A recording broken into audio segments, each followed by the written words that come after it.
Star Trek 57, M23, take 2.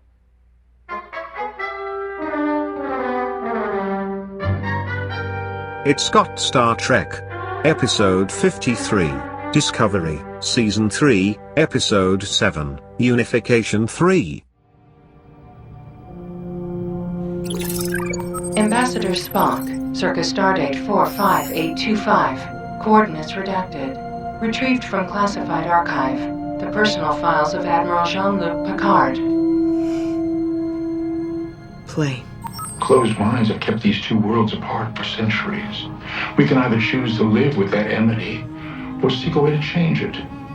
The union of the Vulcan and the Romulan people will not be achieved by politics or by diplomacy. But it will be achieved. Like the first Vulcans, these people are struggling toward a new enlightenment.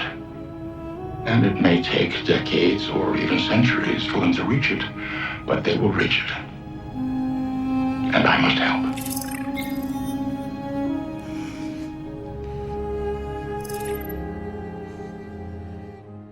Goobalop boop ba doop boop ba doop ba doop dooba dooba dooba dooba boop boop ba doop ba doop ba doop boop ba doop boop ba doop boop boop ba doop ba dooba doo doo. All right, that's great. We're auditioning new theme songs for the It's Got Star Trek podcast. So welcome indeed to that podcast. Welcome, the It's Got Star Trek podcast. That is us here tonight. It is, which episode number is it, Jesse? 52, I believe. No, 53. We did 52 last week. No, it's okay. I feel like there should have been more fanfare last no. week for it being a year. We didn't create enough fanfare. Well, we hadn't finished the podcast yet because now we can have the fanfare because now we have concluded and completed one whole year. So now of we can just podcasting. coast it out from here on out, right? Yeah. Cool. Until we get to 100. Yeah, you coast till 100, then you redouble your efforts because you see listeners bleeding away because listeners are all like, what the fuck is going on? They used to be good, but then they started talking about this other kind of Star Trek. Once they got up to 100. Yeah, we got too big for our britches. Yeah, but that's still 50 episodes or so away. So that's so far away. We'll never have to deal with that. Who knows what we'll even be talking about by then? We could be talking about, something different. Glar Snek. Yeah. Planet Trek. Planet Trek. Wow. A subsidiary of the Star Trek franchise. They should make a new spin-off every time they discover a planet. They should then create a spin-off where they're just exploring that planet. Mm-hmm. And it should be focused on geologists. Okay. Yeah, geology. I don't know. I'm just brainstorming here. Space planet. No, that was a great idea. Okay. No need to think any further on that one. So, episode 53, the episode we are discussing is Star Trek Discovery, Season 3, Episode 7, with the title of Dan. Unification 3. Unification 3. Why cool, 3, you may ask? Yeah, okay, go ahead. No, I was actually setting you up. I was bumping to you. That was a setup for you. Is that how that kind of setup works? You said, no, you set it up as if you were going to answer. I know, I didn't mean to. I meant Try it again. Let's see if it works. What's the title of this episode? Unification 3. Why 3, you may ask? Yeah. I'm curious. Why 3? Wait a minute. Why are you asking it? I'm asking it because, I'm asking the question, and then someone's going to answer my question. Yeah, okay, but you understand the English language. You understand the cultural callbacks to, the Newsies, the Carnies, or they call them Barkers, I guess. The people I know. So you have to fucking answer the question. We all know the answer. So my delivery was wrong. Why did they call it 3, Patrick or Jesse? Why did they call it 3? Why not just 1 or 2? Because there's a 2-part TNG episode called that. And it has to do with Romulans and Vulcans. And it has to do with mostly Spock. Yep. Romuloids. Spock. TNG Spock. I said it all funny. All right, yeah. Spock. Unification 3. Anybody who's seen TNG will understand that this is the third part, or in a sense, an extension of Unifications Part 1 and 2. But that would be the first time, according to Memory Alpha, that We've had a Trek Part 3. We've had 3-part stories, but not necessarily not with the 3 designation. Yeah, Enterprise, like we discussed before, would go off into these little side, Enterprise 4 or and 5 mini episode things. You could argue that Family, right after Best of Both Worlds Parts 1 and 2, that Family is a direct extension of that story, but it's not referred to as a Part 3. You have the Circle trilogy in Deep Space Nine, but I think they also have different titles. They don't have a 3 at the end, as I recall. But anyway, and it's also the first time there's been an episode title that's bridged series. Right.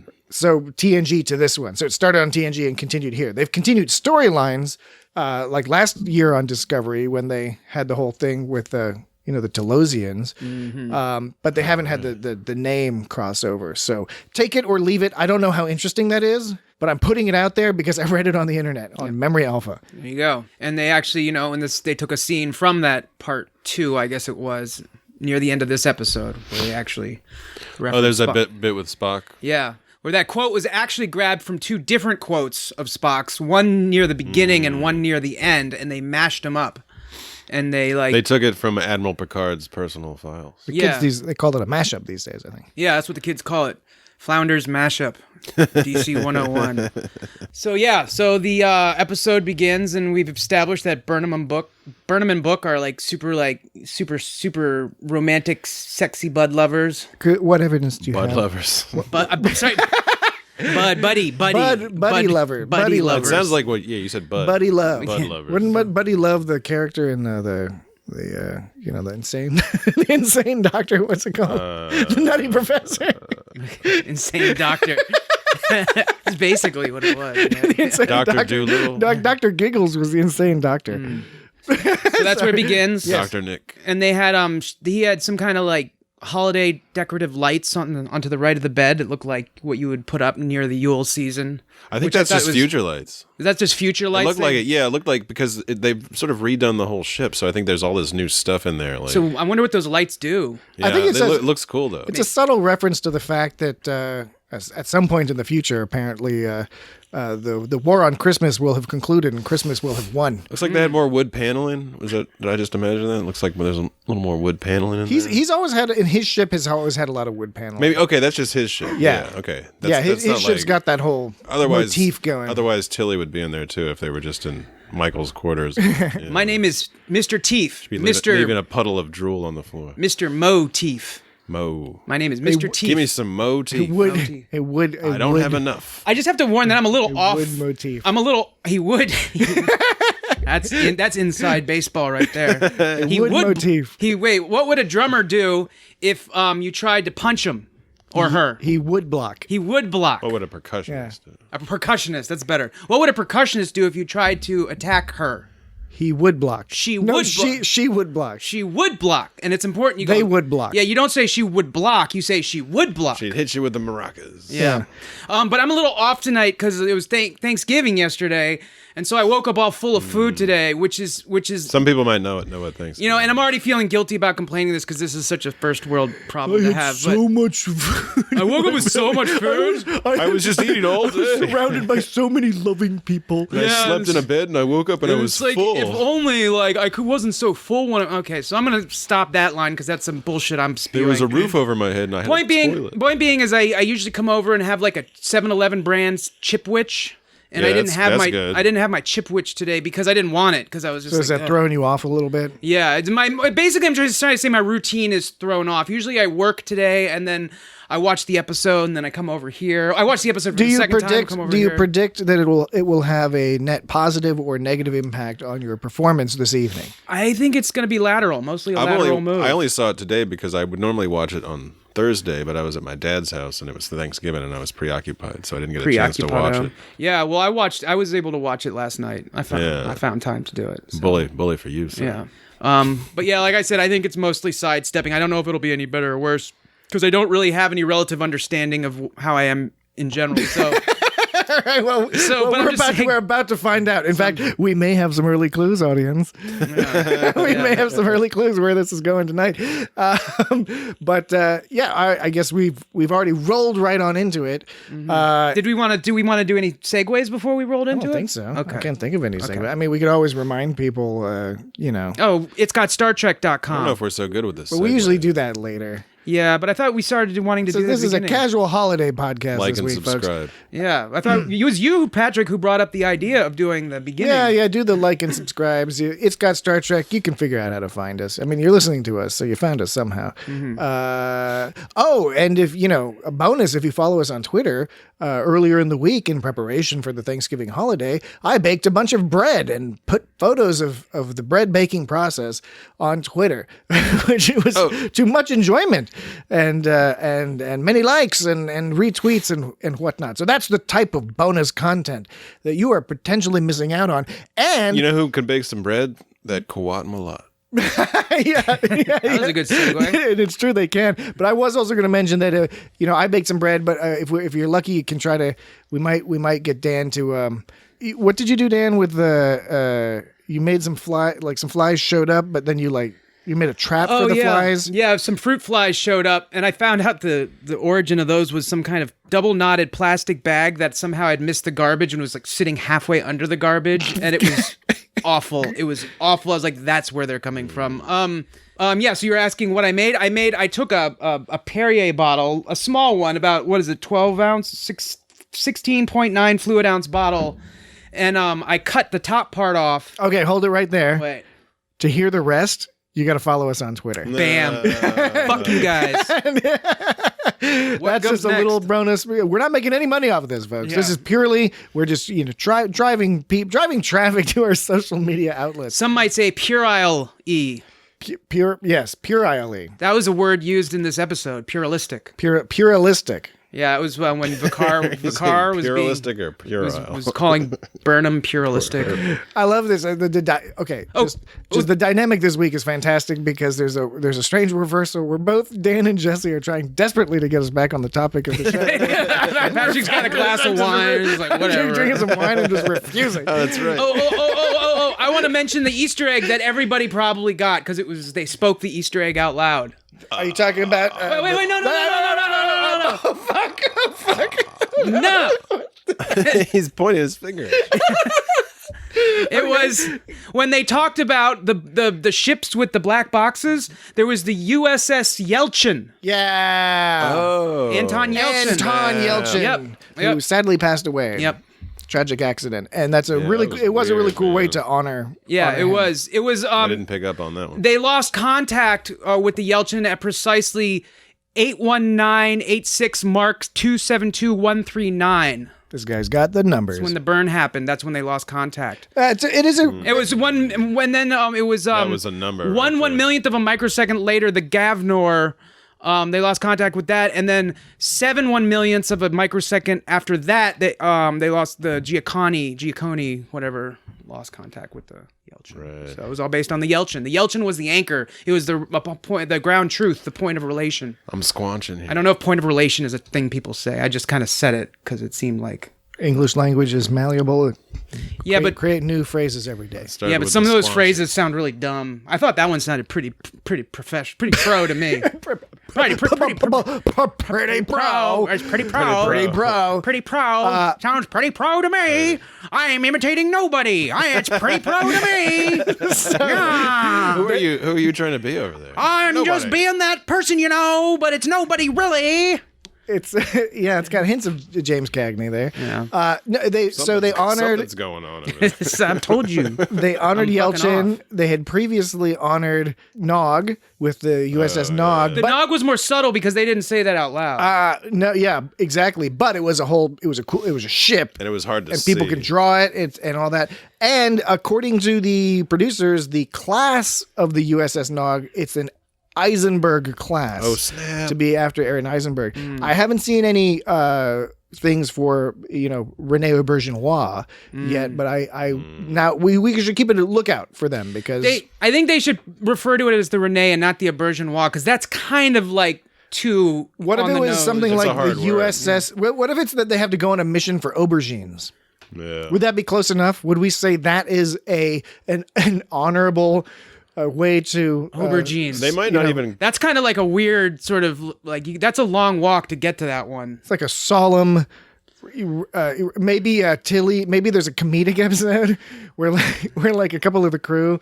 They're like, we're gonna go get some aubergines and we're gonna put them in Saru's captain's chair, and he's totally gonna sit on the aubergines. It's gonna be oatmeal. It's gonna be a bowl of oatmeal because that's like what Odo it was in that episode. He was a bowl of oatmeal when they poured it on Jake or Nog or whoever got. Remember they poured Odo on someone, but it wasn't actually Odo. It was just some. Oh, I was watching that when they Odo meal. It was Odo meal. That was the Bajoran. The Bajoran girl was hanging out with him, right? Yeah, totally. Oh yeah, that's right. They were all joking around with her. Yeah. The aubergines, I think it's a good idea, but that would open up too much not too much, but that would open up discussion. Is like, were they really honoring him or not? What if they had somebody who dressed like his character in the Mel Gibson movie The Patriot? Gosh, I forgot he was in that. That's why it would be a subtle, solemn way to honor. There would be no arguing around it. It'd be the aubergine. You could say they weren't talking about Renee Aubergine. Shit. In the future, I predict that they're just going to call them eggplants. You think so?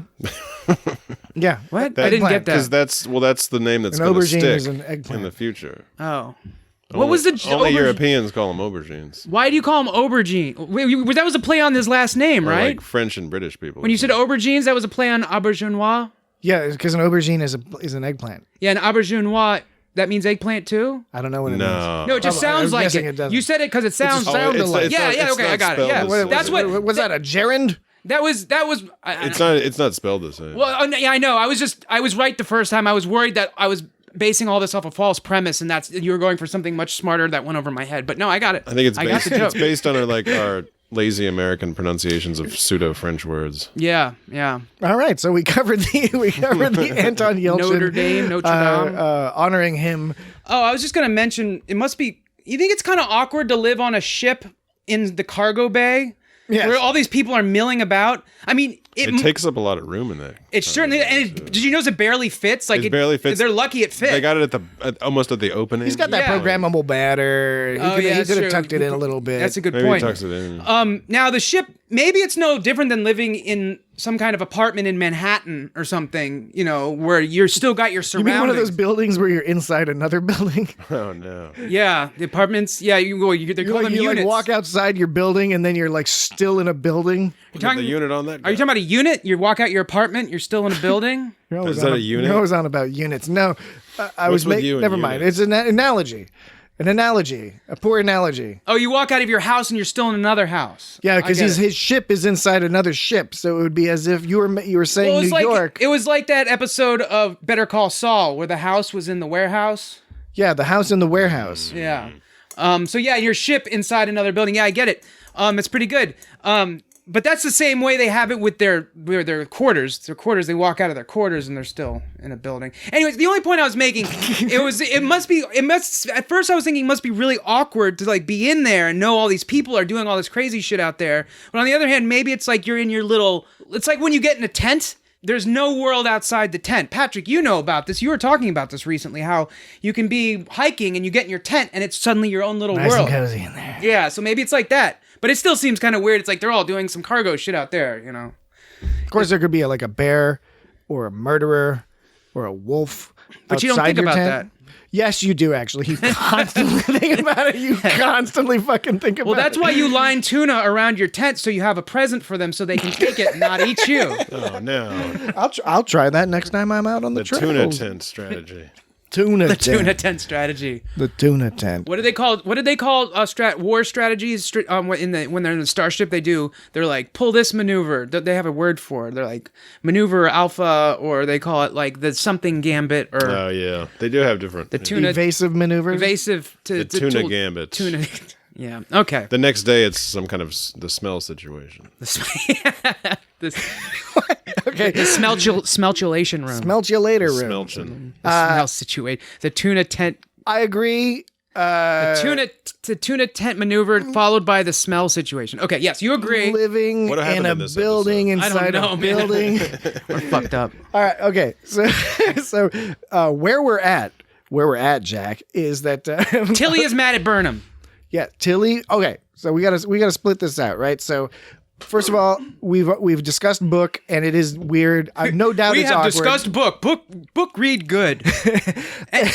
ending I like. Booker Washington, I don't think it's Cleveland. Cleveland Booker to- Washington. I think. Bookman.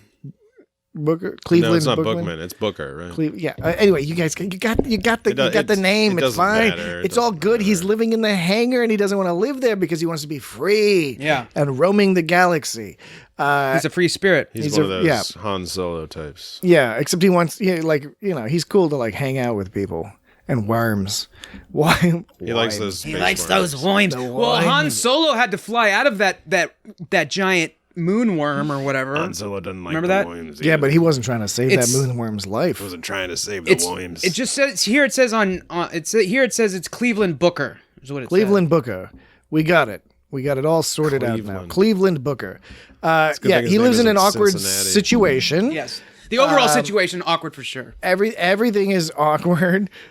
We learn a lot before we get to the Tilly thing. We do learn a lot about the current sort of geo or galacto-political situation. We learned that Earth is it's on its own doing the whole like self-isolation, crazy xenophobic thing. I mean, we're pro self-isolation. We're not pro the xenophobia part. And we've seen maps that have Cardassia. We've heard Bajor mentioned. We've seen in the map, there's this kind of implication that what used to be Romulan space is largely occupied now by the Andorian Orion. Oh, right. Emerald chain. Yeah. And we also seem to learn that the Andorian Orion Syndicate is that's like a bigger deal, but then it's subdivided into different. We don't know much about how that division works. We might find out next week. Yeah, I was gonna say like they've only referenced it, but we don't really have many direct experience other than Odessa or whatever. When the last episode, when was that Odessa was part of that? Odysseia or no? Adira? No, the one that owned all the. Oh yeah, I know what you mean. Osira. Osira, you're right. Osira. Yeah, Odessa. Osira, and then how the Discovery had to be on call to jump, and so that's the only experience we know. Any sort of and it does indirect seem, experience it we does have with it. seem that it's not necessarily a huge unified empire type thing. Maybe there's some interesting politics going on there. I don't know. We'll find out. But then, of course, today in this episode, we find out about what happened with Vulcan.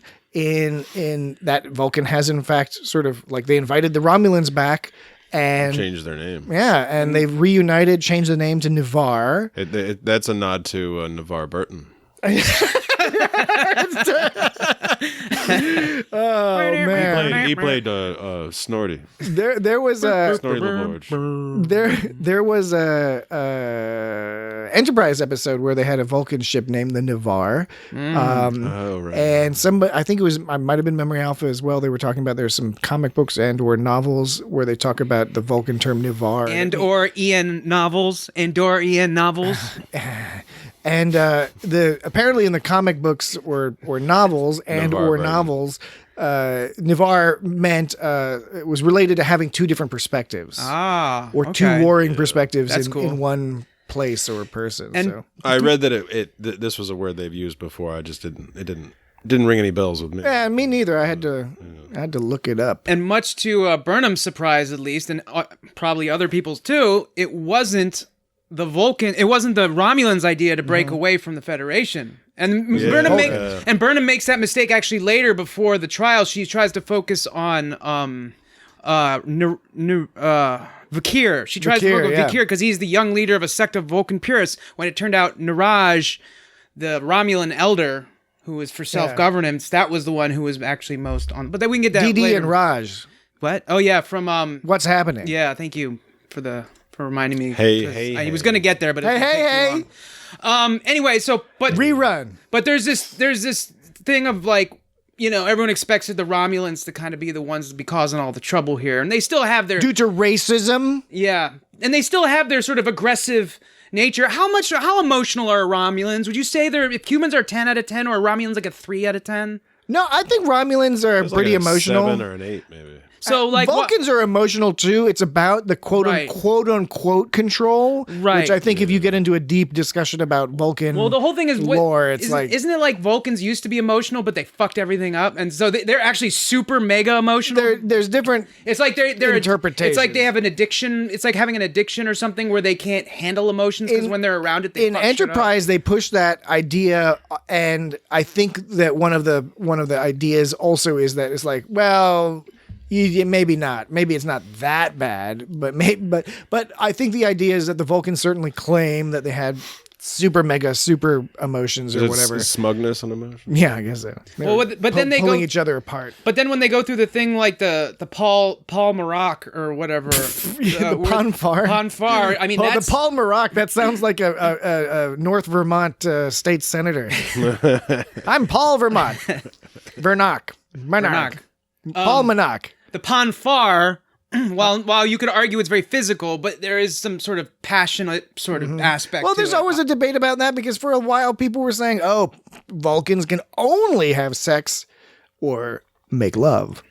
When they're experiencing Ponfar, but then later it's like, nah, they can have sex whenever. You just said that like an Australian. No, mate. No. Well, I can have sex whenever they damn like. Yeah. They can have sex whenever they want. It's just that they gotta have sex with the Ponfar. Now, normally we don't get into these sort of debased conversations about the New Zealand sexual mores. Breed. This is a special Thanksgiving. New Zealand. The New Zealanders, they flatten all the veils. Flatten all. They all sound like this. They all sound more bored or something. No, I don't know. It depends. Or calmer. I can't less actually excited. Can't do a New Zealand accent, but they do flatten their vowels. I will say that. Good for them. While enunciating my vowels. Enunciating. So we back at the ranch. The main point, I guess, is that we're not only learning more about Vulcan as a unit in terms of its place inside or outside the Federation. They broke off about 100 years ago. It was after the burn.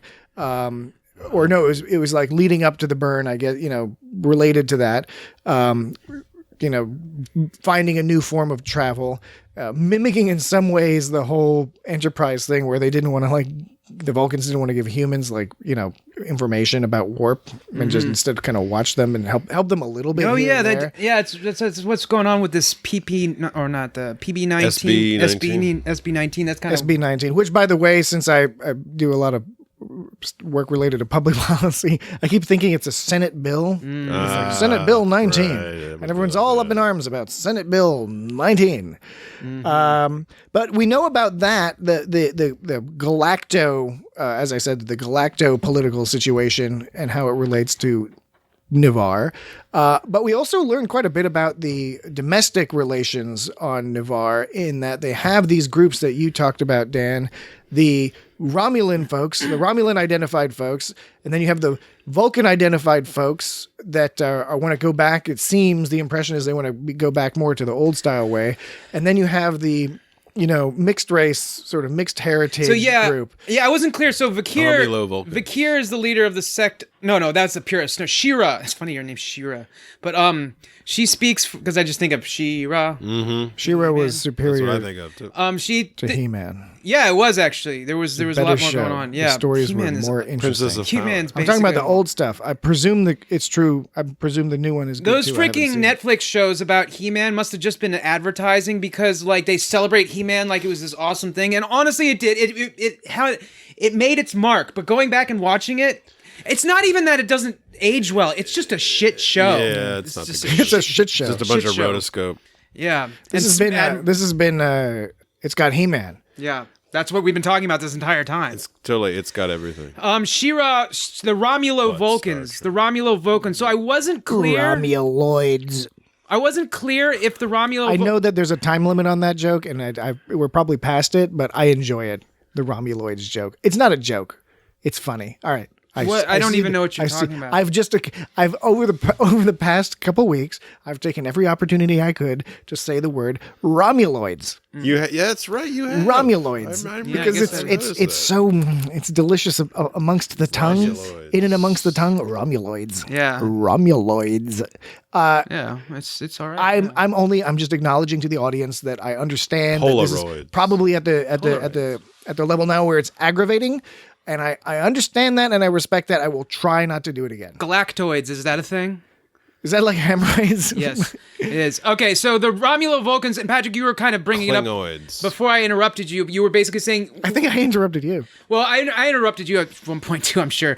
When you're talking about the Romulo-Vulcan people, you said, are they offspring or are they just like a cultural, is it a cultural desire or is it offspring where it's like... I think it's offspring. Of like both, of like... So there's a representative for people who are children of a Romulan and a Vulcan. I think it's offspring.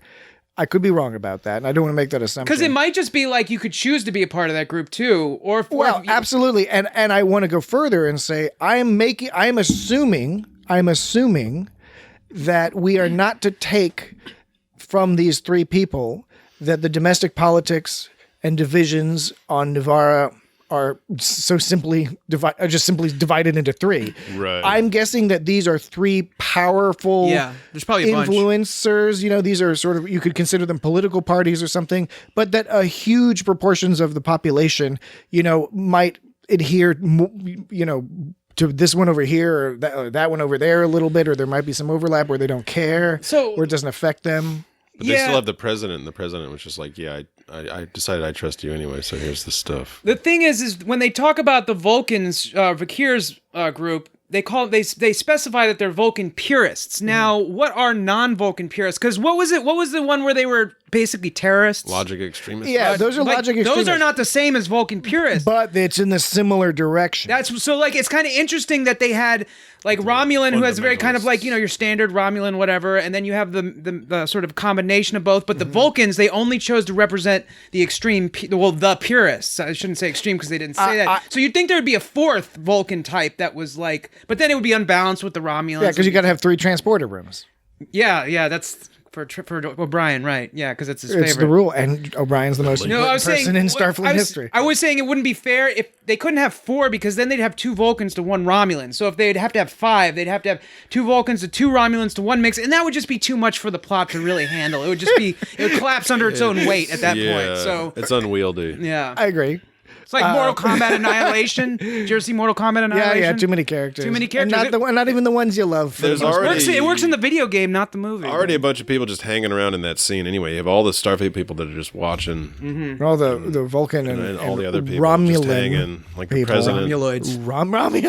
Romulan. Like the president of Lavar is just hanging there. Navarre.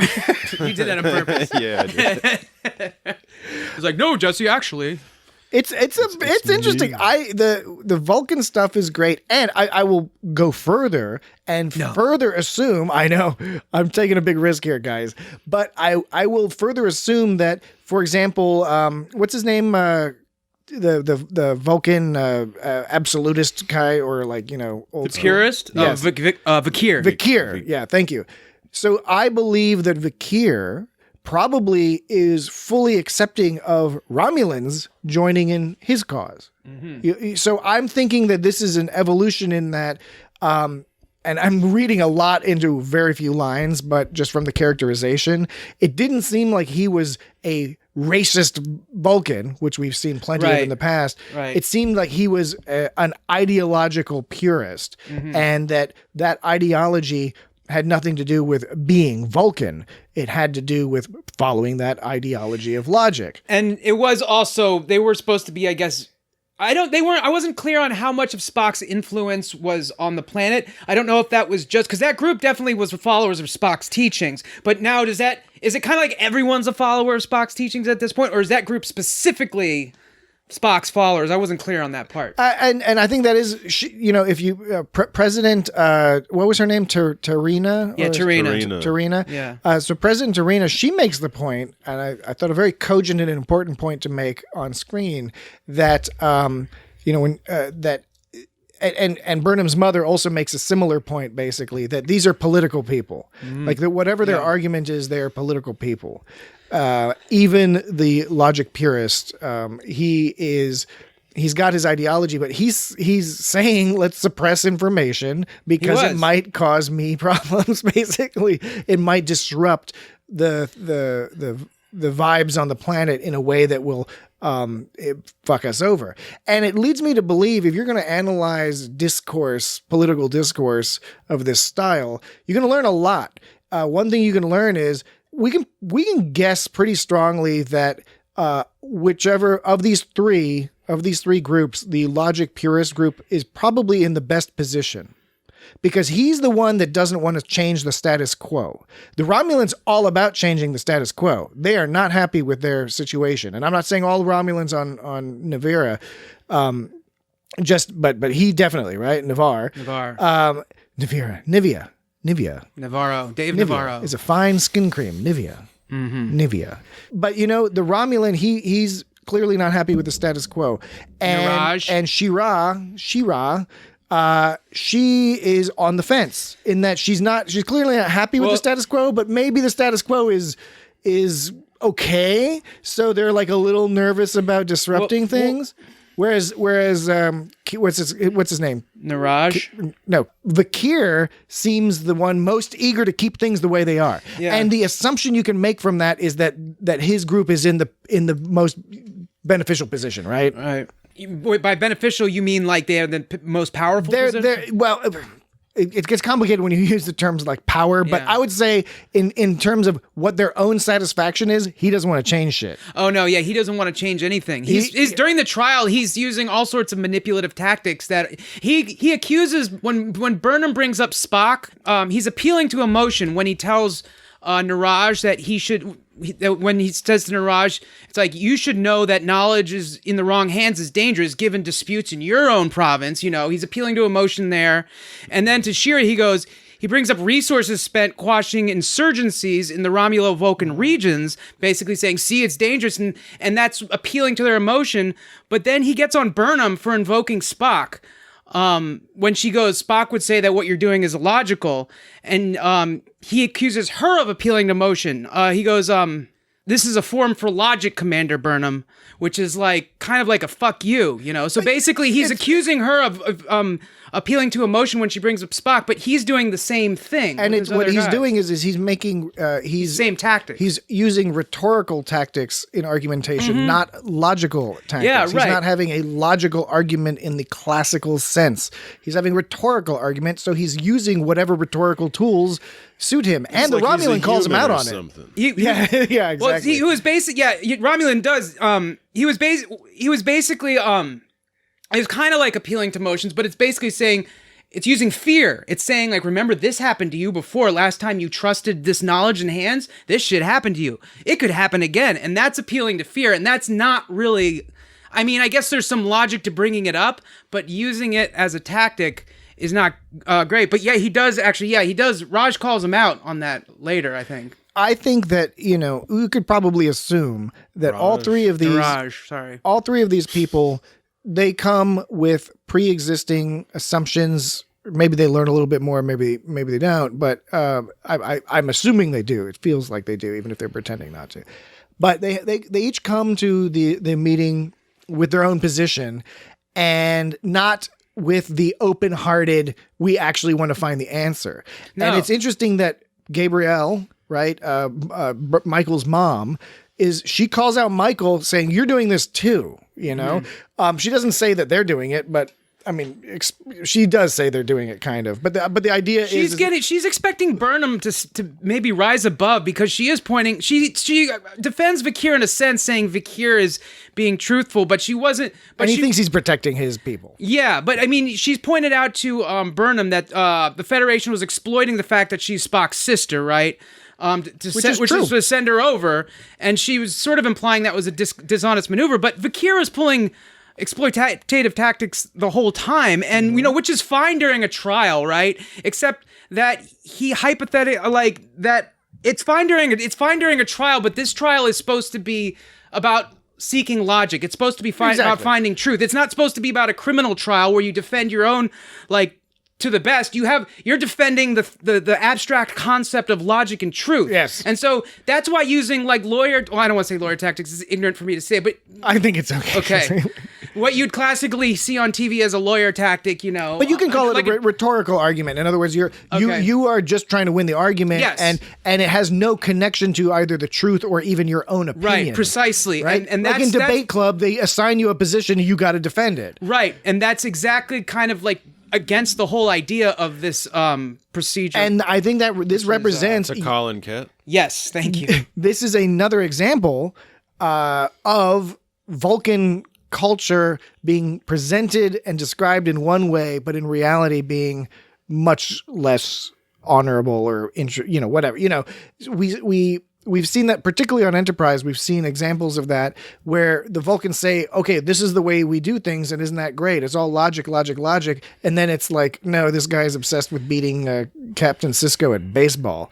Oh yeah. Or they, people are not letting people mind meld or whatever, like on Enterprise. There was that whole storyline about that. The culture is interesting, and it's not meant to insult the culture. It's meant to bring it down to earth a little bit. That might be insulting to a Vulcan. I apologize.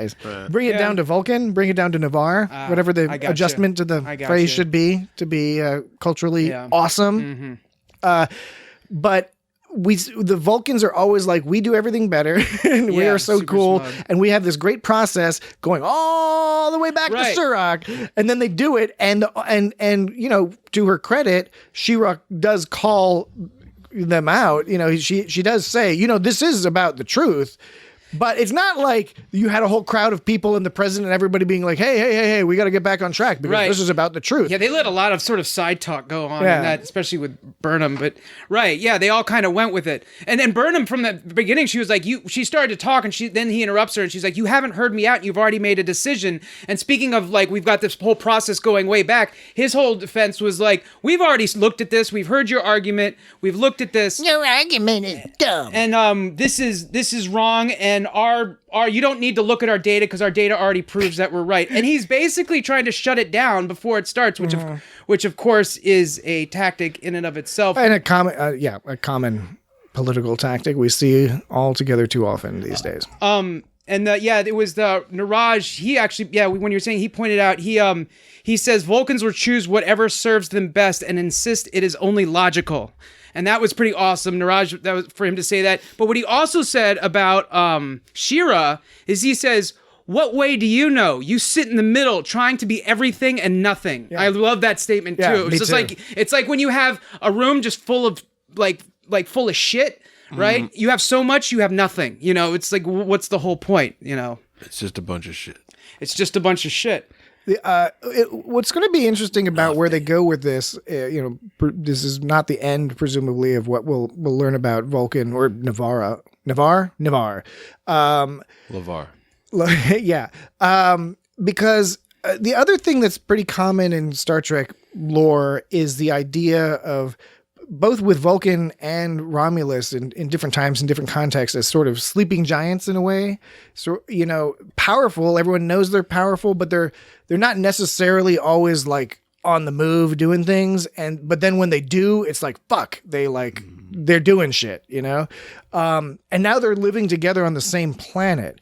So they have a lot of places they could go with this storyline to do interesting things. I'm enjoying the combination of culture and politics being wrapped into the overall plot line in a way that seems fairly natural.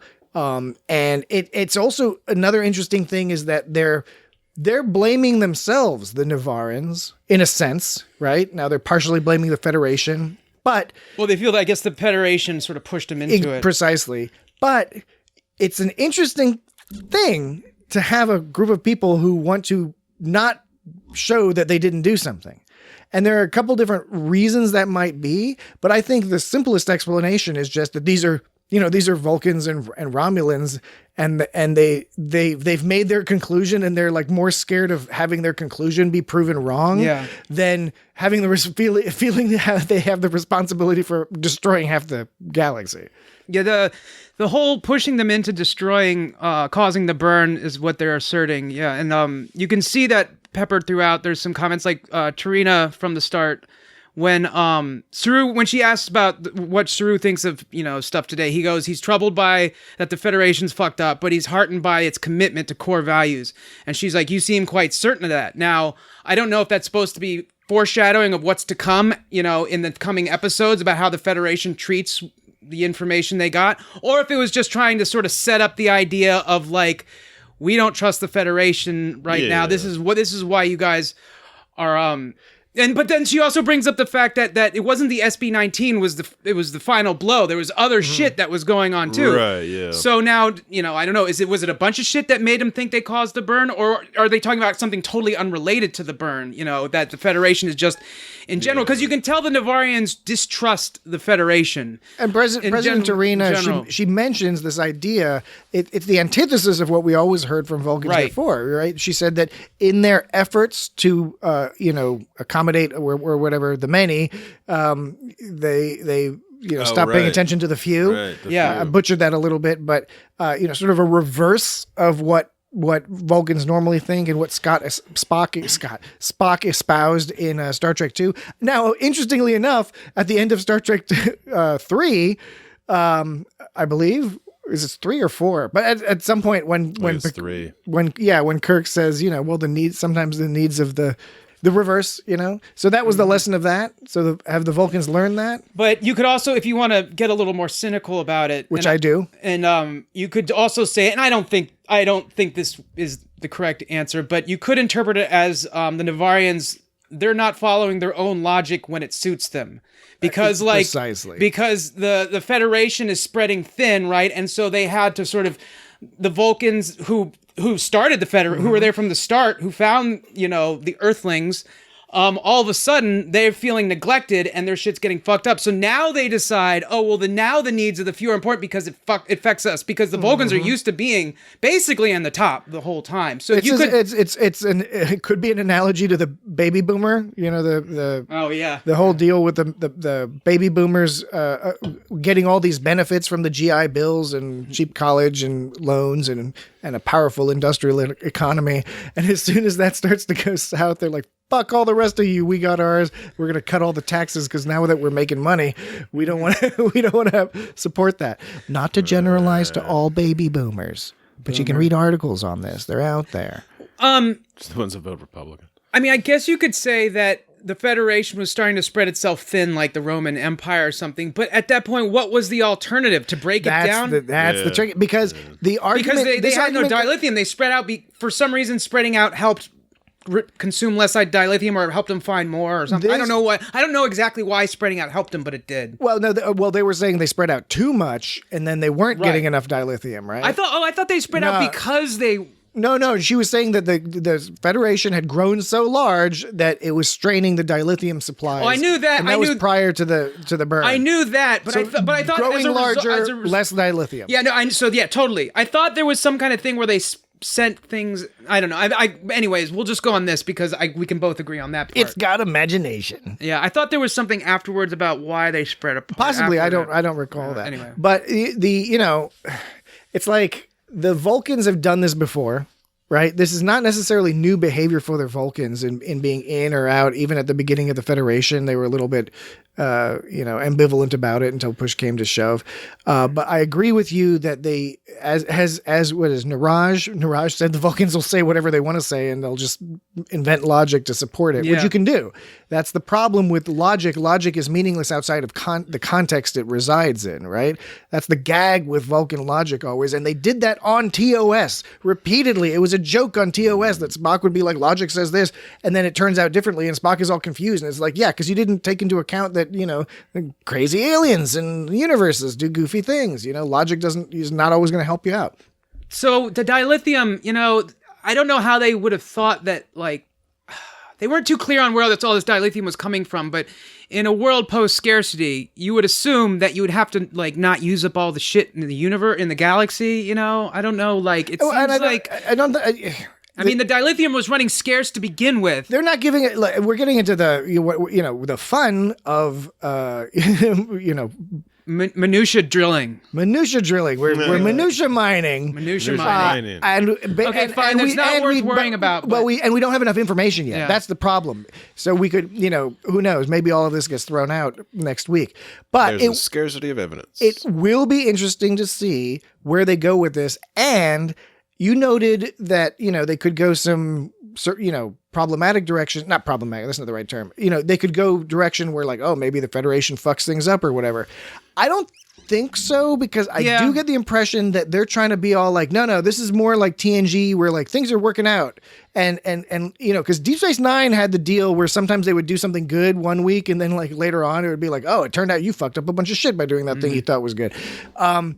Whereas here, I think the overall way the story is being propelled is to say, by meeting people, by forming bonds of trust, you will move forward in a positive way. You will face challenges. You will lose people. Not everything's going to go great, but you will be moving in that right direction. And trust, we've discussed on previous episodes this season, trust keeps coming up. It's almost every episode, if not every episode. Trust. And in this episode, it's really the high stakes political trust, that relies on all these people playing their part. Saru talking to the president and kind of convincing her a little bit. And then Burnham, with the help of her mom, again, revealing her actual motivations, which gives her some, makes her appear that she's being, what's the plural of candor? She's being absolutely candorous. Candorious. Kandorian. The Kandorian Orion Syndicate. Exactly. That's what I was thinking. But yeah, so this is another example with the trust thing coming up. And in order to have a federation, right, trust, that's the ultimate example of needing to have trust, right? Yeah, what? If you're going to trust people with, like, the fate of the galaxy? Well, I mean, it's the thing about trusting somebody is that there's this weird relationship where the higher the risk, the higher the potential benefit. Right? Which is not weird. I guess that's normal gambling. But with trust, it's like you've got to give something. And that's what Burnham says at the end. She's like, I'm giving you this. Yeah. So instead of, like, she turned it around. Instead of asking for their trust, she found that asking for their trust was putting a strain on their whole situation. She's like, I don't want to fuck your shit up. This will help us, but I'd rather not come in and fuck your shit up. So instead of asking you to trust me, I'm going to give up on all this and give you my trust, and I'll send you the data. She was like, fuck it, I'll do it live. Yeah, fuck it. But yeah, so it ended up, so instead of getting the trust, she was like, I'll give you the trust. This will help us. And that really was seeking sort of like the truth in the end, because it was like, I'll give you this stuff if it means it'll help us find this. I don't want to destroy you in trying to get to the truth. So I'm going to go the other way and give you stuff, and maybe you can help. Because the way she could have also gone is just kind of like, well, then screw you all together. I'll never deal with you again. Or taking it from the Romulans and be like, all right, we'll deal with this dude. That's true. Fuck you, She-Ra, and what's his name? Vakir. Vakir. Yeah, he was an asshole. He was a very Tuvok style.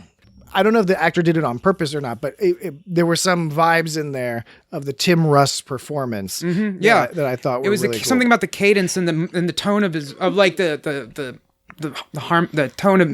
melody, the tone and the tenor, the melody, tenor, the melody, the tenor, speaking. and the tom blowers and the trem blowers. Whenever anyone talks, they're talking a melody, and their melodies were like jive or similar. Whenever anyone talks, that's a really great way of looking at the world, Dan. Thanks. Good for you. When everyone talks, they are singing to each other. But Tim Russ was a great Vulcan for a lot of reasons. I mean, he's a brilliant actor and has great comedic timing, great dramatic timing. Tim Russ, Tuvok on Voyager was a standout character. But one of the reasons he stood out was that he kind of was one of the first times we dealt with a Vulcan, a full-blooded Vulcan, raised on Vulcan, totally down with the Vulcan values. Full-blown Vulcan. because Spock was half human, of course, and had his own deal going on. And then we didn't see too many other Vulcans. Sarek, of course, a little bit, but, Sarek had his human fetish thing going on, which we've discussed in previous podcast episodes. And Tuvok was like, no, I'm just a fucking no-nonsense, Vulcan. I'm just doing my job. I'm a security officer, and I'm awesome. And Vakir had a similar demeanor, like very confident in his position, in his philosophy, in his beliefs, and also in arrogance, right? And that's not an insult to Tuvok. It was well deserved, but Tuvok did have an arrogance about him, even more so than Spock. Yeah, that was when we were talking about puerile earlier. That's when he called Burnham's argument puerilistic. He was being a little ignorant in that statement, because he was calling in her statement that he was saying basically like that the Navarre Science Institute, they'd never disputed that there is a source of the burn. He was talking to her and saying like, oh, you're bringing us together to tell us that there's a source to the burn. We've already figured that out. We should call the trial to the end because fuck this trial. She's asserting something we've already established. But he knew that's not why. That was another tactic. He was just trying to shake her a little bit and attempt to knock her off the rails with the purpose of preventing logic from coming to light. He was trying to censor logic because he was trying to fuck her up. Because, as she came back and said, she's like, no, that's not what I'm arguing. And it's kind of like, I'm not arguing that. She didn't say that, but he wasn't. She was all she was saying was that the burn started elsewhere, and he must have known it was that. A straw man argument. He invented a position that no one was asserting, right, and then attacked that position, right, and just as a pure tactic, as a rhetorical tactic, to end the thing and prevent any possible sort of grasp at logic. So that's not just illogical, it's hypocritical, it's fucked up. But we already but I guess Vakir, he wasn't interested in any of that. He's just interested in protecting what he had, which is, I don't know if you could argue that's selfish or not. If he's trying to, if he feels it's good, if it's worth it to protect his whole people. If we assume that all three of these folks, for flaws included, are sincere in representing the interests of the people that they represent, I buy into that. I can buy into that assumption. We don't have to assume that these are skeevy people. And again, I think they're trying to not do that so much this season, where they get away from that. Oh, what's the secret angle? It's like, no, we're presenting these characters. They are who they are. Sometimes at the risk of making people almost too cartoonish, by some people's estimation, right?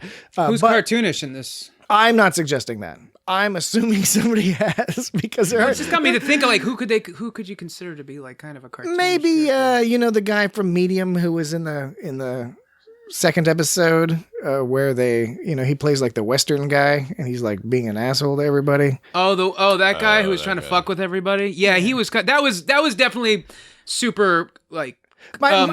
What was the word you used? Cartoony Western kind of thing, but it was awesome. It was. So I dig on it, and I actually think that it's a useful form of characterization in this style of storytelling. And it's not Star Trek is no stranger to this. Well, the whole episode was definitely like in your face because Western. More modern storytelling really enjoys to have people, characters subvert their motivations and things. And one reason they do that is because people have been watching television for so long. They've been reading and watching stories for so long that they can start to easily predict things. Watch my stories. So one way you can short circuit that is to be like, oh, the person you followed for 3 years, it turns out they're secretly a murderer. See, that's what I was talking about last week when I was talking about whether I'm smarter than the writer or the writer is smarter than me. When I'm like, when I say, oh, I know what the twist is this crazy thing. And did it not happen because like I'm smarter than the writer and the writer should have actually made that the super twist? Or is the writer smarter than me? And it was like, yeah, I already thought of that twist a million years ago. And I'm coming up with something different. So it's subverting. They know you're going to come up with it, so they're going to be like, no, I'm going to do this instead. Yeah. I'm going to Kawat this. I'm going to give them the benefit of the doubt and say that they subverted me. I was subverted by them. But, and that feeds into my point, that recap of last week's episode. Good, that's what I was trying to do. That you can do that. There's nothing wrong with that, and some stories have done a good job with that. But in the case of Star Trek style fantasy science fiction, where you are creating tales to impart messages, you're supposed to be entertained by the plot and enjoy the character interactions and all that. But it works best when it's plots, hung upon, it's a tapestry that's hung upon a framework of analogy. I'm imagining it.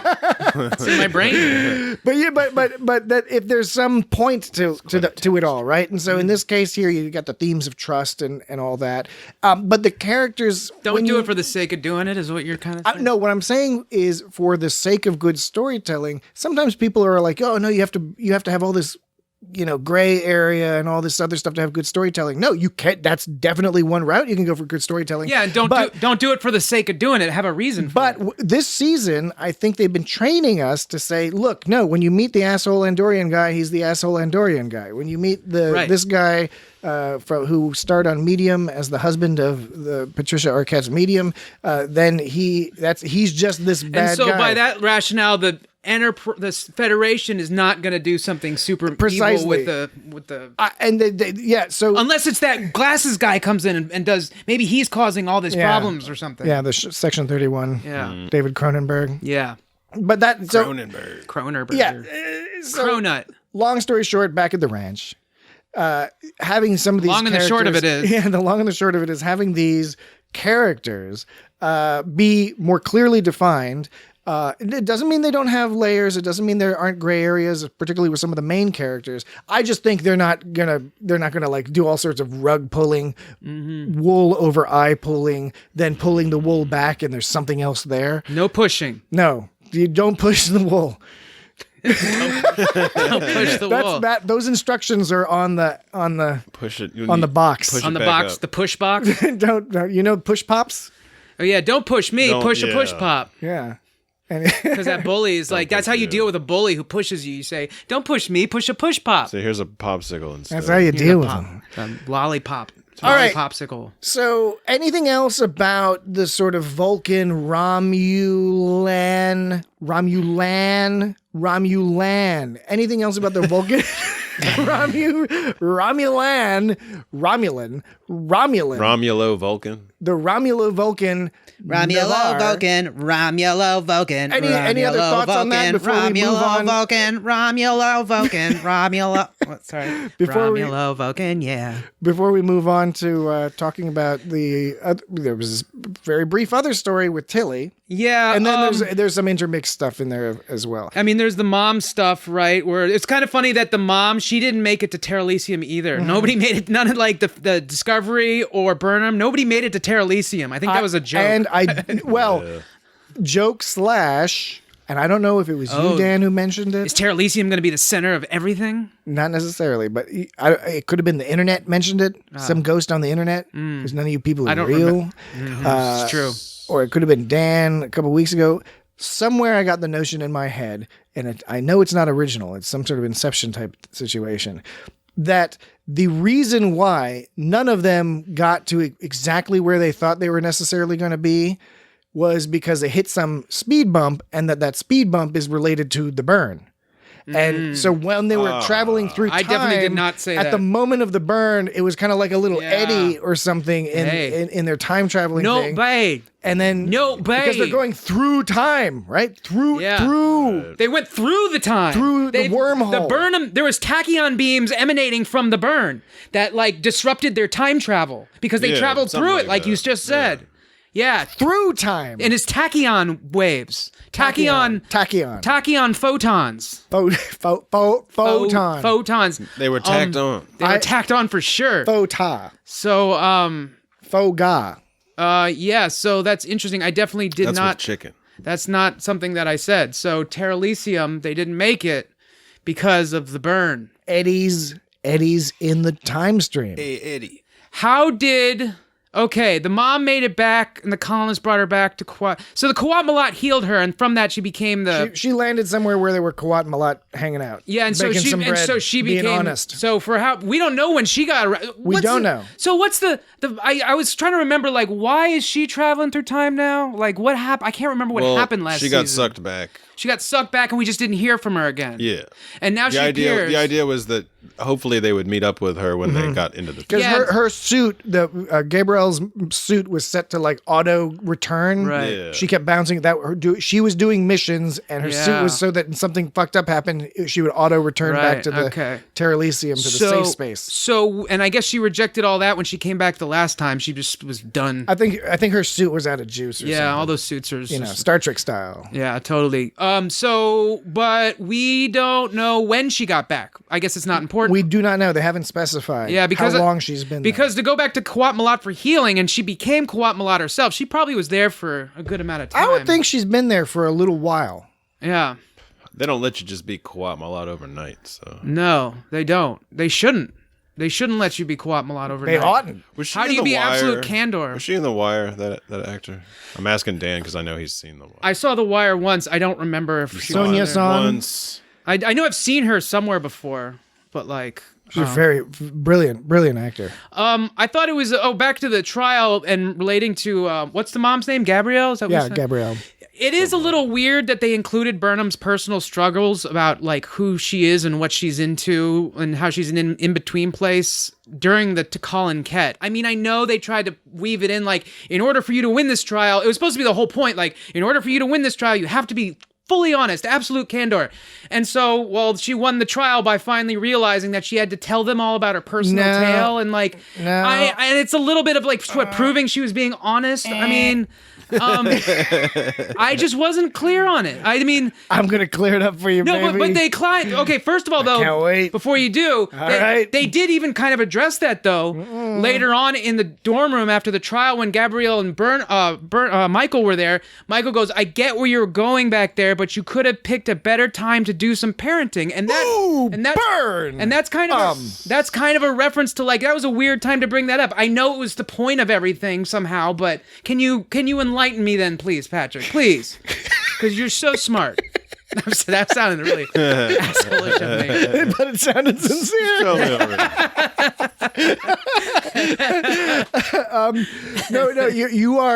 You're not wrong. You're very close to. I think you've just missed the one extra little. I'm just left of right. You missed that little bump. You did miss your ice cream sandwich. So maybe my brain's not firing as quickly. No, your brain is on fire. Oh no, it hasn't been cooled down. The brain's on fire. You've got the fever. It's got the fire. You've got some discovery fever. No, I think the aspect that you might have missed there, and again, listeners, please contact us if I'm the one being an asshole, if Dan's the one being an asshole. I think the whole point of that was that Burnham needed to be honest with herself. Yes. Not with them, but with herself, and truly, sincerely, doing a psilocybin trip style honesty with yourself in a way that allowed her to become what she needed to be. Say the words that she needed to say? Because she was feeling split, because she was, I forget the exact biblical quote, but it's all about you cannot serve two masters, right? Mm-hmm. You've got to pick one, and the Bible suggests you pick Jehovah. I bet it does. but goddamn Bible. But it does apply here, as a lot of Western stories are inspired by biblical stories, and biblical stories themselves are inspired by Buddhism. Okay, that's an aside. Zeus and all that. I forgot what we were even talking about. It's got dilly dally. No, what we're talking about is she needed to. Yeah, she needed to come to terms. Be honest with herself. It wasn't just about you have to tell them the stuff you already know. So you have to have a realization right fucking here, and all these people are going to watch you have a realization and be like, oh, okay. So here's okay. That last part you said, I'm going to bring that up in a second. All right. So we'll put it over here for the moment. So okay, I should maybe adjust what I was saying to say that they didn't need to hear any of that. Now, for the last part you said, if they really needed to see her come to the realization on her own in order to trust her, I did actually consider that. But I wasn't sure because, did they really need to? Did they really need to watch her come to a realization? In this situation, yes. Like they played the role of the psychologist or something. And part of the joke of what Burnham is saying, which is it probably would not have been necessary to do it in front of an audience if Burnham had already had this realization a couple weeks before. But she already admitted it to her mom, but she didn't know And she was breaking... The whole point of the Kawat Malat advocate is to serve as a mediator of the truth, right? Not even the truth, of honesty, let's say. Because you can be honest and not be telling the truth, right? It's a different deal, right? So the Kawat Malat, that's her role. So the only reason they needed to hear any of that stuff she was saying at the end is so they could witness somebody coming to a personal sort of enlightenment moment. That way they trust what she's going to say next. That is the only argument that you can really give, because if none of that mattered, she basically had a little like mom-daughter moment in the middle of a fucking trial. They didn't need to see any of that, unless they needed to see it in order to trust her. It also could be a Romulo-Vulcan kink to watch people kind of have positive, life-affirming experiences in front of them. Maybe it makes the Ponfar a little less itchy. And they're like, they say, that seems more logical now. Yeah. Okay, so basically it's like we need to watch her have a realization in order for us to trust her. Because otherwise there was no reason to have that whole conversation in front of them. Well, the reason to have the conversation in front of them is twofold. Yes, either that or because she needed to have that conversation at some point, and and if she didn't have it now, they were fucked. Okay, yeah. So she definitely. Okay. Anyways, but that was a long aside. In the trial, they allowed her to say. There's a long aside on this podcast as well. Yeah, well, I think it's an important point. I agree. I think it's an important point. Agreed. But like during a normal trial, they'd say objection, Your Honor. Relevance. I imagine that I've never been to like an actual or irrelevant evidence. Irregardless of the. Yeah. Sorry. Sometimes I gotta do one for me. Nose regardless. Finger regardless.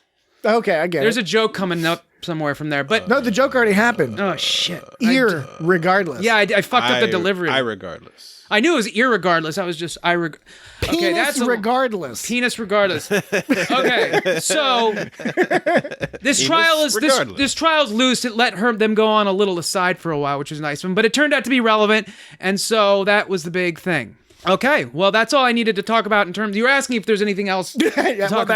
That was it. Odds and ends. Odds and ends is the best news segment. Odds and ends is the best news segment. I love to talk about the odds and ends. Yeah. I eat them from the bread and the meatloaf. The odds and ends. It's the very best part. Do you when you're eating meat, when you're eating an animal carcass, do you prefer the odds or the ends? You like that end, don't you? Oh, what a question. There's a bunch of ends. Which end? There's advantages. I kept saying advancements. There's advancements to both. What kind of advancements would those be, Dan? I don't know. One gets really far, and one just advances a little bit. Yeah, advance to the third shap. Advantages is what I'm just trying to say. A la Moraine. Yeah. So Tilly. Ensign Tilly, rocking and rolling, taking on leadership responsibilities. There you go. There you go. You do it much better. No, I thought they were both awesome. This was a pretty intense episode. There was a lot of intense stuff going on. I thought it was a good episode. We never actually talked about if we liked it. I thought it was pretty cool. I liked it. I liked it. Hated it. You hated it? No, I'm just kidding. I liked it. I liked it. Yeah, I just said you fucking sucked it. I didn't mean to say sucked it. What? I meant to say you fucking. I don't know what. I think I thought like you liked it so much. Chuck and Buck, suck and fuck. Yeah. You guys want to see a good movie? Go see. It's a movie called Chuck and Buck. Yeah. I won't go into. It's not a porno. I will say that it's not a porno. It is an independent film, colloquially known as an indie film. And it's a good movie. It's a good movie. It's a character study. You watched it in health class or something? No, I saw it in film. Yeah, class. I saw it with you. 20 years ago or something. It was awkward you were between the two of us for a while after that. No, he was just hanging out. He would come over. I'd get a film, and then Dan would come over and be like, "Hey, we're gonna watch a film for film class together." That was like the old days. We're gonna watch a film together. So what I was trying to say, Jesse, is you fucking thought it sucked, and then it just came out with like you fucking sucked it. You fucking sucked it. Yeah. So Tilly, she never completed the command training program, much like Luke Skywalker never completed Jedi training. And then yet Luke that Skywalker was kind of a fraud. Did Wesley ever? Did he technically graduate from business? He graduated, or did he just go but off he with was the Traveler? But Picard was extremely disappointed in him. Yeah. I know. Picard was all super proud of it. But no, that whole it was only that whole thing with the goofy starburst. You know, the what was that? The pemmican starburst. The Fruit Loop Star Attack. Fruit Loop Express. Fruit Loop Star Attack. Yeah, the Fruit Loop Express. Sounds like a pro wrestling Nintendo game move. Something along those lines. Well, so she never completed the command training. So, just like Luke Skywalker, she's going to be really good at this number one business. You know she's going to be, because she never even completed the training program. But Saru, was Luke Skywalker all that good though? I mean, he's better than Harry Potter. Yeah, Luke Skywalker's pretty good. He kind of saved the whole shit. Saved the whole force and galaxy. He became a legend. He was a legendary person. So, yeah. So this thing between Tilly and Saru, it's cool. Like this thing they have going on, and now it's official. She's a number one. Yeah. Oh my gosh. So the scene. Okay, first of all, the scene between Burnham and her mom, I thought that was pretty emotional scene. All the stuff that was going down. I guess it was like when, what was it? The president Trina was saying, the reason Spock was a lot because of Michael. She wondered how much of the man Spock became was because of who he had as a sister. That was a tear jerking thing. Yeah. And that was, and when she teared up over that, seeing Spock's face earlier, we already discussed it, but that was also it was a heavily tear tugger a little bit. It was a heavily emotional scene. There was one line that's kind of, I wanted to clarify on when Gabrielle goes, duty and joy go hand in hand. Duty is there, so I know I kept thinking duty.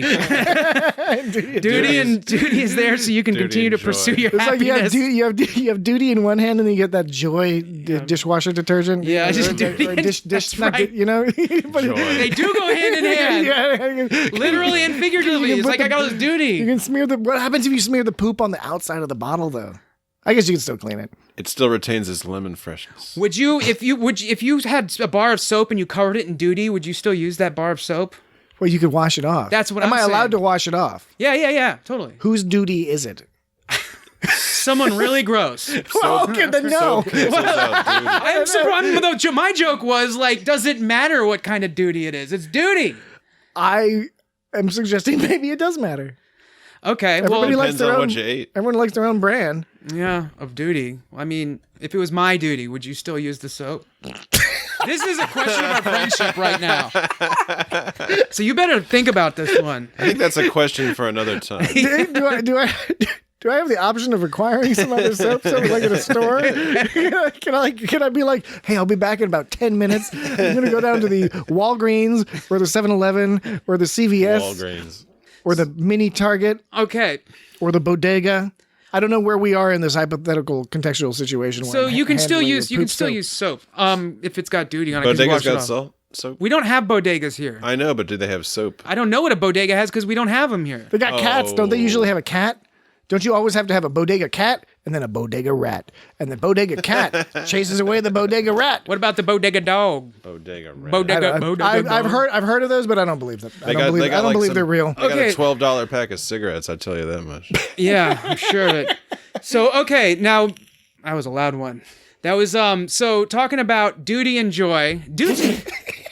Continue, please. I'm just going to say the line. Just keep going. Guys, you just got to keep going. Duty and joy go hand in hand. Duty is there so you can continue to pursue your happiness. And joy is there so that you can have something real to fight for. Now, when she talks about duty, is she talking about what do you mean it's there to pursue your happiness? Okay, so, I think... Are you supposed to... I'm just noting that I think we've demonstrated the importance of acting capability, because when viewing this episode, I'm not giggling and thinking of handfuls of shit. I was engrossed in the story, and I was like, oh my god, this is such a wonder. This is so interesting. Right? There's so many things going on in this conversation between these two powerful women and the mother and daughter, and oh my god, they flow through time together. Bilbo, Frodo, Bilbo. but anyway, and this is not to denigrate Dan's acting capabilities because he is not in that context. I'm not worried about it. I just keep thinking of duties. Yeah. Anyway, so now when she said that duty is there to pursue your happiness, does she just mean am I supposed to replace the word? How can duty help you pursue happiness?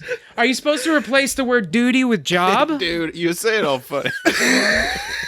You're not saying I'm just saying duty. You're saying duty. That's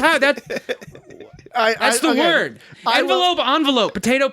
Well, no one says potato, but you know what I mean. Potato. Some people say milk. Some people say milk. Yeah, you know? Some people do say milk. And it's similar but different. Then there's that whole pen thing. Yeah. Pen. Yeah. Pen. So when you're talking about pursuing your happiness through duty, are you supposed to replace the word duty with job, as in like job is there so you can make money, so you can pay your bills, so you have like time to pursue your happiness? Is that what they're talking about? Like, why is duty going to help you pursue happiness? I have to admit at this stage that I found the actual text of the scene somewhat vacuous. Yeah.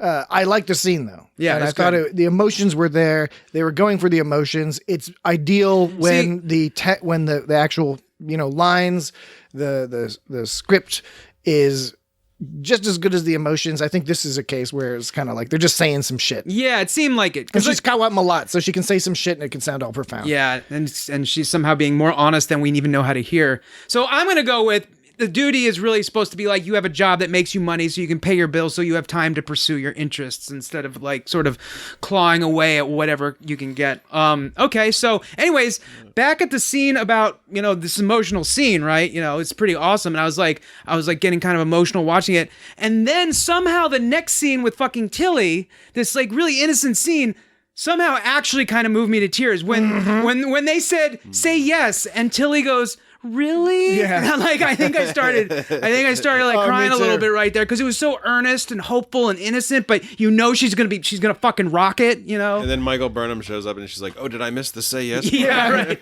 Yeah. It was almost like a romantic comedy or something from the 1990s. But it worked. Yeah. But it worked, and it was less rapey. Yes. But no, I thought it was a great scene. And when I was watching the episode through a second time, it really struck me that I think there's only 3 scenes related to Tilly. There's her talking to Saru, and then there's her talking to Stamets, and then he's all talking about how like it would be weird to take orders from her. Yeah. He's interrupted. But he immediately, just the acting on his face, he immediately realizes, he's like, oh shit, I'm an asshole.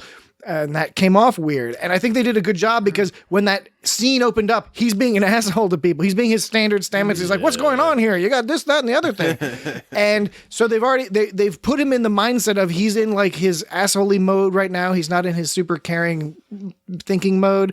And he feels bad about what he said to her because he's only now realizing, after she leaves, he's like, oh shit, that sounded kind of fucked up. I totally agree with you. I think, that when he said that, I think he was being honest when he said that, but he wasn't trying to... Absolute condor. Vodka. No, I think he was being honest, and I don't think he was trying to be an asshole. I don't think that was his intention. It was just the mode he was in, and he was just kind of saying, like, actually thinking about it, but like, blah, blah, like you said, I hate that when people stumble over their words and then they go, ah, blah, blah, blah. You can't help it. Yeah. But they do it on purpose. Anyway, he immediately, like, you could tell that, like you just said, to reiterate what you said, I agree that when they interrupted it, you got this feeling like he would have said more had he not been interrupted. Because he was kind of like, he was in the middle of a thought, when he was saying that thing. Could do, and he had just heard the news. Yeah. Because she started spreading it. He started spreading it. He started spreading the news. Wasn't there a butter commercial about that? Or was it about spreading butter. Or was it margarine? It was probably about the stuff that kills you. Yeah. Butter is better. It was like a shed spread or something. Shed spread. Shed spread Fred. Country I'm crock. Too sexy for my butter. Okay, so yeah. Are we still talking about Tilly?